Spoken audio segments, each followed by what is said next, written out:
గోడ్స్ and sheeps మాజీ X corporation దూదుమెట్ల Balraj Yadav ఉన్నారు. మాట్లాడదాం. ఈరోజు గాంధీ భవన్లోకి గొర్రెలను పంపించినటువంటి పరిస్థితి. క్యాబినెట్లో గొల్ల కుర్మలకు ప్రాతినిధ్యం లేదు అనేటువంటి డిమాండ్ ఉంది. మీరు ఎట్లా చూస్తూ ఉన్నారు? ఎందుకంటే మొదటిసారి గాంధీ భవన్లో అధికార పార్టీ అయినప్పటికీ కూడా లోపల గొర్రెలు పోయినటువంటి నిరసన వ్యక్తం చేసేటువంటి సిచ్యువేషన్ ఉంది. ఈ రాష్ట్రంలో రేవంత్ రెడ్డి ప్రభుత్వం వచ్చి 18 నెలలుగా వస్తుంది.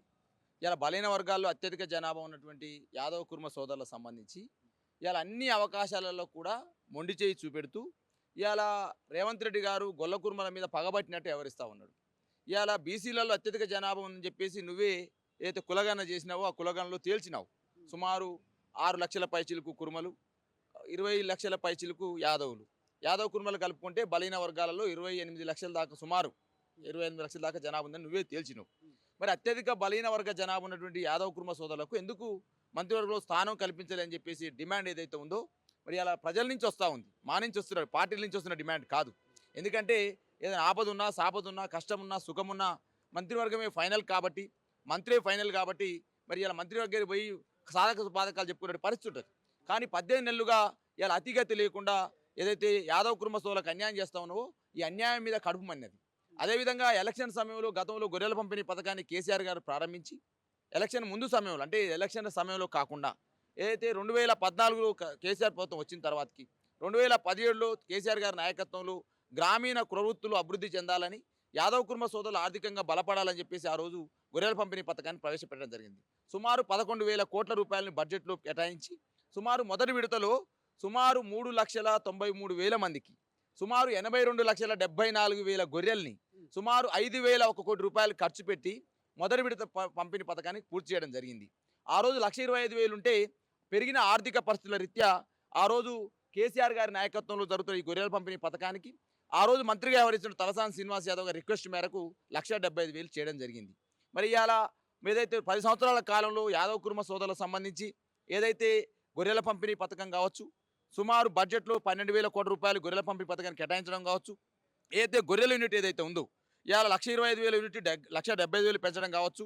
అదేవిధంగా ఒకవేళ ఆ యూనిట్ అయితే 20 గొర్రెలు ఒక పొట్టేలు ఇస్తే ఒకవేళ ప్రమాదశాత్తు చనిపోతే వాటికి బీమా సౌకర్యమే కావచ్చు. అదేవిధంగా నట్టల మందు 3 సంవత్సరానికి 3 సార్లు ఇవ్వడమే కావచ్చు. అదేవిధంగా మరణించిన యాదవ్ కుర్మ సోదరునికి 1,00,000 రూపాయలు ఎక్స్గ్రేషియా కావచ్చు. ఇవన్నీ అవకాశాలని ఆ రోజు యాదవ్ కుర్మ సోదరులకు ఆర్థికంగా బలోపేతం చేయడం కోసం కేసీఆర్ ప్రభుత్వం కల్పించింది. ఇవాళ ఎలక్షన్లో ఓట్ల కోసం ఏం చేసింది రేవంత్ రెడ్డి సర్కారు? ఒక స్టంట్ వేసింది. అయ్యా మీరు 1,75,000 ఇచ్చిర్రు, మేము 1,70,000 గొర్రెలు ఇయ్యము, 2 లక్షల రూపాయలు యూనిట్లు మేము గొర్రెల యూనిట్ సంబంధించి డబ్బులు వేస్తామని చెప్పేసి మాట్లాడారు. ఇవాళ 18 నెలలు అవుతుంది. 2 లక్షల యూనిట్లకు సంబంధించి ఏదైతే 2 లక్షలు వేస్తామన్నారు ఆ అకౌంట్ ఎడిపోయిన అర్థం కాలే, ఆ 2 లక్షలు ఎడిపోయిన అర్థం కాలే. కనీసం ఆ 2 లక్షల యూనిట్లు ఇస్తావే ఇవ్వాలనే అని ముఖ్యమంత్రి రిప్రజెంట్ చేద్దామన్న మంత్రి లేని పరిస్థితి. కాబట్టి ఇలా అత్యధిక జనాభా బలహీన వర్గాల యాదవ్ కుర్మ సోదరులకు మంత్రివర్గంలో ఎందుకు స్థానం కల్పించాలని చెప్పి అడగాల్సిన బాధ్యత ఒక ప్రతిపక్ష పార్టీగా గతంలో కార్పొరేషన్ చైర్మన్గా పనిచేసిన దూదిమెట్ల బాలరాజ్ యాదవ్ మీద ఉంటుంది కదా. అందుకనే ఇలా యాదవులందరూ కుర్మలందరూ నాకు ఫోన్ చేస్తూ ఉన్నారు, నువ్వు కార్పొరేషన్ చైర్మన్గా పనిచేసినావు కదా, ఒకవైపు 2 లక్షల యూనిట్లు రాకపోయే, మంత్రివర్గంలో స్థానం లేకపోయే, కనీసం ఒక కార్పొరేషన్ చైర్మన్ ఉంటే కూడా కనీసం ఆ కార్పొరేషన్ చైర్మన్ దగ్గర పోయి మా బాధలో సాధకాలు చెప్తాం కదా. కార్పొరేషన్ చైర్మన్లో అవకాశాలు లేకపోయే కనీసం ఒక ప్రభుత్వ సలహాదారు ఉంటే ఆ ప్రభుత్వ సలహాదారు పోయిన మా బాధ సాధకాలు చెప్తాం కదా అని చెప్తే ప్రభుత్వ సలహాదారుడు లేకపోయే ఇక ఏం చేస్తారు? ఇవాళ గతంలో కేసీఆర్ గురించి గొప్ప గొప్ప మాటలు, పెద్ద పెద్ద మాటలు మాట్లాడారు రేవంత్ రెడ్డి. అయ్యా రేవంత్ రెడ్డి, కేసీఆర్ గారు నీ లెక్క యాదవ్ కుర్మ సోదరులు ఓట్లేసుకొని వాళ్ళ గొంతు కోయలేదు నాయన. కేసీఆర్ గారు ఆ రోజు 5గురికి ఎమ్మెల్యేలకు అవకాశం ఇచ్చినారు, ఒక రాజ్యసభ సభ్యుడు ఇచ్చినారు, ఒక ఎమ్మెల్సీకి అవకాశం ఇచ్చినారు. ఒక ఉస్మాన్ సిటీ వీసీ ఉంటే 100 సంవత్సరాలు ఏర్పడ్డ వీసీకి ఇంతవరకు యాదవ్ సంబంధించి ఒక్క కూడా వీసీ కాలే. ఒక యాదవ్ సామాజిక చెందిన వ్యక్తిని వీసీని చేయడం జరిగింది. అదేవిధంగా 3 కమిషన్ మెంబర్లకు అవకాశం ఇవ్వడం జరిగింది. అదేవిధంగా 3 కార్పొరేషన్ చైర్మన్లకు అవకాశం ఇవ్వడం జరిగింది. అదేవిధంగా ఒక బై ఎలక్షన్ వస్తే ఆ బై ఎలక్షన్లో ఒక ఉద్యమకారుడికి, విద్యార్థి నేతకు హుజురాబాద్లో ఎమ్మెల్యేకి అవకాశం ఇవ్వడం జరిగింది. అదేవిధంగా 3 జడ్పీ చైర్మన్ చేయడం జరిగింది. 3 బీఆర్ఎస్ పార్టీ జిల్లా అధ్యక్షులను చేయడం జరిగింది. అదేవిధంగా ఒక డీసీఎంఎస్ చైర్మన్, ఒక డీసీబీ చైర్మన్ జరిగింది. ఈ విధంగా గొర్రెల పంపిణీ పథకంతో పాటుగా రాజకీయంగా, ఆర్థికంగా బలోపేతం చేయడం కోసం యాదవ్ కుర్మ సోదరులను లాగా సాదుకుంది కేసీఆర్ గారి నాయకత్వం. ఇక ఎలక్షన్ల ముందు గొప్ప గొప్ప మాటలు, పెద్ద పెద్ద మాటలు, ఇక బాలరాజ్ గారు ఏం చేయకున్నా కూడా తెలంగాణ ఉద్యమానికి బీఆర్ఎస్ పార్టీకి అండగా ఉన్నందుకు మీకు ఇన్ని చేశారు కేసీఆర్ అంటున్నారు మీరు. ఒకటి మరి కాంగ్రెస్ను గెలిపించినటువంటి ఈ ప్రధాన పాత్ర పోషించిన దాంట్లో గొల్ల కుర్మలకు ఎందుకు అవకాశం దక్కట్లేదు అనే దానిపై చర్చ పైన ఎస్సీలు ఒకతాటిపైకి వచ్చిరు, అధిష్టానం పైన ప్రెజర్ చేసిరు, వాళ్ళు సాధించుకున్నారు. యాదవులు గొల్ల కుర్మలు యూనిటీగా లేరు కాంగ్రెస్ పార్టీలో. సో వాళ్ళను గుర్తించట్లేదు, పెద్దగా పట్టించుకోవట్లేదు కాంగ్రెస్ పార్టీ. అందుకోలే ఇది మొదటి స్టెప్పా గాంధీ భవన్లో నేను అంటా ఉన్నా 100 కార్పొరేషన్లు ఇచ్చారండి. ఒక యాదవ్ కుర్మకు అవకాశం ఇయ్యరా? 13 ప్రభుత్వ సలహాదారులు ఇచ్చిరండి. ఒక యాదవ్ కుర్మకు అవకాశం ఇయ్యరా? ఇలా 12 మందిని క్యాబినెట్లో తీసుకొని మన ముగ్గురు తీసుకున్నారు, 15 మంది తీసుకున్నారు. ఒక యాదవ్ కుర్మ సోదరునికి అవకాశం ఇయ్యరా? నేను అడుగుతా ఉన్నాను ఇవాళ. ఇంత జనాభా ఉందని చెప్పేసి మీరే కులగణ చేసి జనాభా లెక్కలు తేలుస్తా ఉన్నారు. ఇంత జనాభా ఉన్న యాదవ్ కుర్మ సోదరుల మీద నీకెందుకు ఇంత కోపం అని రేవంత్ రెడ్డిని అడుగుతా ఉన్నాను ఇవాళ నేను. ఇవాళ జంబో కార్యవర్గం అని వేసిరండి. 69 మంది జనరల్ సెక్రటరీలు వేస్తే ఒక్క యాదవ్ కుర్మ సోదరుని గర్పించలేదా మహేష్ కుమార్ గౌడ్? రోజు చెప్తావు కదా సామాజిక న్యాయం మాట్లాడతావు కదా మహేష్ కుమార్ గౌడ్. ఇవాళ బొమ్మ మహేష్ కుమార్ గౌడ్ అయిందా, బిల్ల మహేష్ కుమార్ గౌడ్ అయిందా? అంటే బిల్లలు వేస్తేనే రూపాయి కాయిన్ బాక్స్ బిల్లు వేస్తేనే ఎట్లయితే మాట్లాడతామో ఇలా మహేష్ కుమార్ గౌడ్ కూడా పైసలు ఇస్తేనే పదవులు ఇచ్చే పరిస్థితికి వచ్చినట్టు ఇవాళ అందరూ మాట్లాడుకుంటా ఉన్నారు. ఇక బయటకు వస్తూ ఉంది పైసలు ఇస్తే పీసీ కార్యవర్గంలో చోటు, ఇవాళ డబ్బుల సంచులు ఇస్తే ఇవేకి ఏ అర్థం తీసుకుని అడుగుతున్నాను ఇవాళ. ఇవేకు ఇవాళ ఒకవైపు ఎస్సీలను సామాజిక తీసుకో కరెక్ట్, ఇవేకుని తీసుకున్నావు కదా నువ్వు, అదే వాకర్ సీఆర్ని తీసుకున్నావు కదా, కొండా సురేఖని తీసుకున్నావు కదా, మొండం ప్రభాకర్ తీసుకున్నావు కదా, మరి యాదవ్ కుర్మల నుంచి కూడా గెలిచారు కదా, వాళ్ళని కూడా ఎందుకు తీసుకొని అడుగుతా ఉన్నావు? 100% ఒక్కరే ఉన్నారు. ఇప్పుడు అవకాశం ఉన్నటువంటిది మీ జిల్లా నుంచి ఒక్కరే ఉన్నారు. బీర్లా ఐలయ్య మీ సామాజిక వర్గం నుంచి మీరు డిమాండ్ చేస్తున్న దాంట్లో ఉన్నారు. మేమే కాదండి, తెలంగాణ సమాజంలో యాదవ్ కుర్మ సోదరులందరూ కూడా మాకు మంత్రివర్గంలో స్థానం కావాలంటా ఉన్నారు. నువ్వు ఒకవేళ ఎమ్మెల్సీ ఇచ్చి అంజన్ కుమార్ యాదవ్కి ఇస్తావా, లేకపోతే ఒక్కరు గెలిచినటువంటి యాదవ్ కుర్మ సమాజం వీళ్ళ ఐలయ్యకి ఇస్తావా? కానీ మంత్రివర్గ స్థానం కావాలనేటువంటి డిమాండ్ మా జాతి నుంచి వస్తూ ఉంది. ఒక జాతికి చైర్మన్గా పనిచేసిన కాబట్టి కేసీఆర్ నాయకత్వంలో ఆ డిమాండ్ని బలపరుస్తూ ఇవాళ 100% మీ ఆర్టీవీ ద్వారా మాట్లాడుతున్నాను. ఇవాళ అడిగేది ఏంటంటే ఇవాళ ఆ రోజు సుమారు 90 లక్షల గొర్రెల్ని సుమారు 4,25,000 యూనిట్లను ఆ రోజు కేసీఆర్ నాయకత్వంలో పంచితే ఆర్థిక గణాంక శాఖలు చెప్పిందండి 7,920 కోట్ల సంపద ఈ రాష్ట్రంలో పెరిగిందని. ఈ దేశంలోనే మాంసం ఉత్పత్తిలో ఈ దేశంలో తెలంగాణ నెంబర్ 1గా మారిందండి. గొర్రెల ఉత్పత్తిలో ఈ తెలంగాణ దేశంలోనే ఆదర్శంగా నిలిచిందండి. నేను చైర్మన్గా ఉంటే ఈ గొర్రెల పంపిణీ పథకానికి ఎట్లా ఇంత మంచిగా చేస్తున్నారు ఉత్తరాఖండ్ వాళ్ళు, తమిళనాడు వాళ్ళు, కర్ణాటక వాళ్ళు, రాజస్థాన్ వాళ్ళు అనేక మంది ఆ రాష్ట్రం నుంచి గొర్రెల కాపాదాల ప్రతినిధులు వచ్చి నాతో చర్చించిరండి. కేసీఆర్ గారికి ఇంత గొప్పగా ఇస్తా ఉండ యాదవ్ కుర్మ సోదరులకు గిన్ని అవకాశాలు చెప్పేది మాట్లాడిరండి. 18 నెలలు అవుతుంది. ఓట్లేసి యంత్రాలుగా యాదవ్ కుర్మ సోదరులను చూస్తున్నావా? గొర్రెలు కాసేటువంటి గొల్ల కుర్మలుగానే చూస్తున్నావా యాదవ్ కుర్మ సోదరుల్ని? కాబట్టి కడుపు మంతది.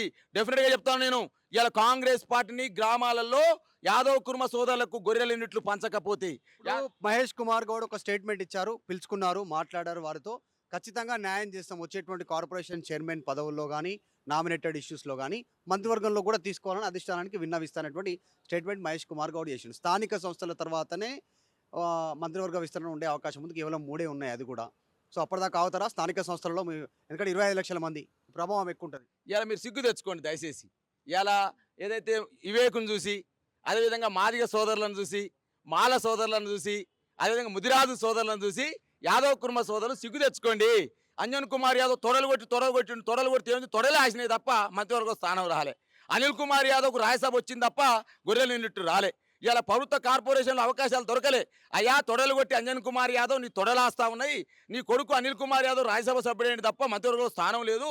అయ్యా బీర్లా ఐలయ్య యాదవ్కు నేను చెప్తా ఉన్నా, ఉస్మాన్ యూనివర్సిటీ నాయకులుగా చలామణి అవుతున్న చరణ్ కౌశిక్ యాదవ్, అదేవిధంగా లోకేష్ యాదవ్ సిగ్గు తెచ్చుకోండి దయచేసి.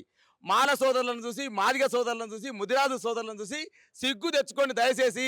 తొడలు కొట్టి తొడలు ఆసినాయి తప్ప అంజన్ కుమార్ యాదవ్ మంత్రివర్గ స్థానం రాకపోయే. నేను అంత పెద్ద లీడర్ని, ఇంత పెద్ద లీడర్ని పెగ్గేలు చేస్తావు కదా హైదరాబాద్ లీడర్ని చెప్పి అంజన్ కుమార్ యాదవ్, నేను సవాల్ ఇస్తున్నా, నీకు దమ్ము ధైర్యం ఉంటే వివేకుని చూసి సిగ్గు తెచ్చుకోవయా, వివేకుని చూసి సిగ్గు తెచ్చుకో. మాదిగ సోదరులందరూ ఐక్యమై మాదిగ సోదరులు ఏదైతే మంత్రివర్గ స్థానం వచ్చిందో వాళ్ళని చూసి సిగ్గు తెచ్చుకోమని తెలియజేస్తామని ఇవాళ. ఇంత పెద్ద దూదిమెట్ల బాలరాజు యాదవ్ గారు ఇప్పుడు ఇక్కడితో ఆగదు. ఈరోజు గాంధీ భవన్ లోకి పార్టీ ఆఫీస్లోకి వెళ్ళింది. నెక్స్ట్ రైళ్లలో ఢిల్లీకి తీసుకెళ్తాం, ఇదే గొర్రెల్ని ఏఐసీసీ ఆఫీస్ ముందు కూడా నిలబెడతాము, ముఖ్యమంత్రి దగ్గర కూడా వెళ్తాం అనేటువంటి చెప్తా ఉన్నారు. మరి ఎప్పటిలోగా టైం లిమిట్ ఏమైనా ఉంటుందా? మీరు పార్టీలు వేరు, మీరు బీఆర్ఎస్, వాళ్ళు కాంగ్రెస్, అయినా కమ్యూనిటీ కోసం మద్దతు తెలుపుతా అంటున్నారు మీరు. సో నెక్స్ట్ ఏముంటుంది కార్యాచరణ? ఇలా దేశంలో అత్యధిక ముఖ్యమంత్రులు ఇచ్చిన జాతి అండి సిద్ధిరామయ్య, అదేవిధంగా అఖిలేష్ యాదవ్, అదేవిధంగా తేజ్ ప్రతాప్ యాదవ్, తేజస్వి యాదవ్, అదేవిధంగా ములాయం సింగ్ యాదవ్, లాలూ ప్రసాద్ యాదవ్, అదేవిధంగా నితీష్ కుమార్ యాదవ్, ఇంతమంది గొల్ల కుర్మలు ఇలా దేశవ్యాప్తంగా ఉన్నారు. ముఖ్యమంత్రులు అత్యధిక అందించినటువంటి జాతి, దేశవ్యాప్తంగా ఉన్న జాతిని ఇలా రాష్ట్రంలో ఎట్లా మంత్రివర్గం తీసుకోరని అడుగుతా ఉన్నాను. అదేవిధంగా యాదవులకు ఆర్థిక ప్రగతి కోసం మరి ఇలా గొర్రెలు యూనిట్ 2 లక్షలు ఇస్తాం ఎందుకు ఇయ్యరని అడుగుతా ఉన్నాము. అన్ని రకాలుగా అవకాశాలు దొరకాలి కదా. మీరే అన్నారు కదా సామాజిక న్యాయం 7వ గ్యారంటీ, సామాజిక న్యాయం 7వ గ్యారంటీ, అన్ని వర్గాలకు అవకాశం కల్పిస్తామన్నారు కదా. మరి ఇవాళ ఈ వర్గాన్ని ఎందుకు మీరు చిన్నచూపు చూస్తూ ఉన్నారు?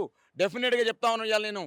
ఇవాళ రేపు కాంగ్రెస్ పార్టీని స్థానిక సంస్థ ఎలక్షన్లో యాదవ్ కుర్మ సోదరులు ఫుట్బాల్ ఆడుకుంటారు. మీ జెండాలు ఉండవు, మీ జెండాలు తగలబెడతారని చెప్తున్నాను. స్థానిక సంస్థ ఎలక్షన్లో యాదవ్ కుర్మ సోదరులకు ఇట్ని అన్యాయం చేసుకుంటూ పోతే, గొర్రెల యూనిట్లు పంచకపోతే, 2 లక్షల యూనిట్లు ఇవ్వకపోతే డెఫినెట్గా కాంగ్రెస్ పార్టీ గ్రామాలలో ఫుట్బాల్ ఆడతానికి కూడా యాదవ్ కుర్మ సోదరులు ఉన్నారు. ఇవాళ గాంధీ భవన్కే స్టార్ట్ అయింది ఇలా గొర్రెల ముట్టడి అనేది.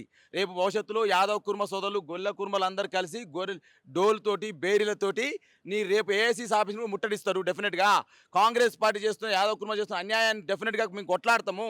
యాదవ్ కుర్మ సోదరులకు గతంలో మేమే బీఆర్ఎస్ ఏం చేసింది, ఇవాళ కాంగ్రెస్ ఏం చేస్తుంది, ఈ అన్యాయాలు ప్రజలు వివరిస్తాము. స్థానిక సంస్థ ఎలక్షన్లో వీళ్ళని ఊపిరాడకుండా చేస్తాము. వీళ్ళ జెండాలని, వీళ్ళ దిమ్మెల్ని, అదేవిధంగా వీళ్ళ కాంగ్రెస్ పార్టీ నాయకుల్ని ఫుట్బాల్ ఆడుకుంటామని చెప్పి తెలియజేస్తున్నాం యాదవ్ కుర్మ సోదరులుగా. టైం లిమిట్ ఏమని అనుకుంటారా ఇప్పటిలోగా? డెఫినెట్గా ఆల్రెడీ మొదలైంది. ఇలా అగ్గి రాసుకుంది.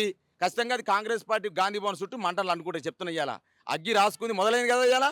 ఇవాళ మొదలైంది, ఆరంభం మొదలైంది. అంతం ఎట్లుందో చూడండి కాంగ్రెస్ పార్టీ నాయకులారా.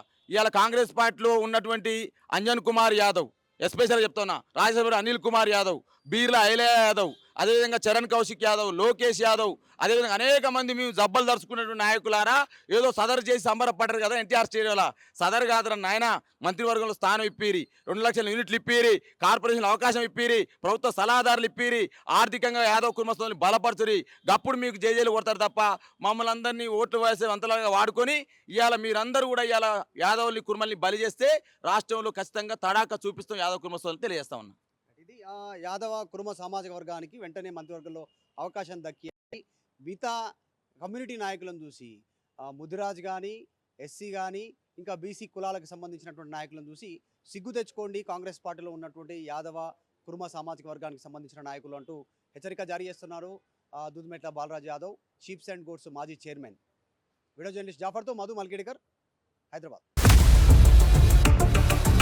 For latest updates on India Pakistan, download our TV Live app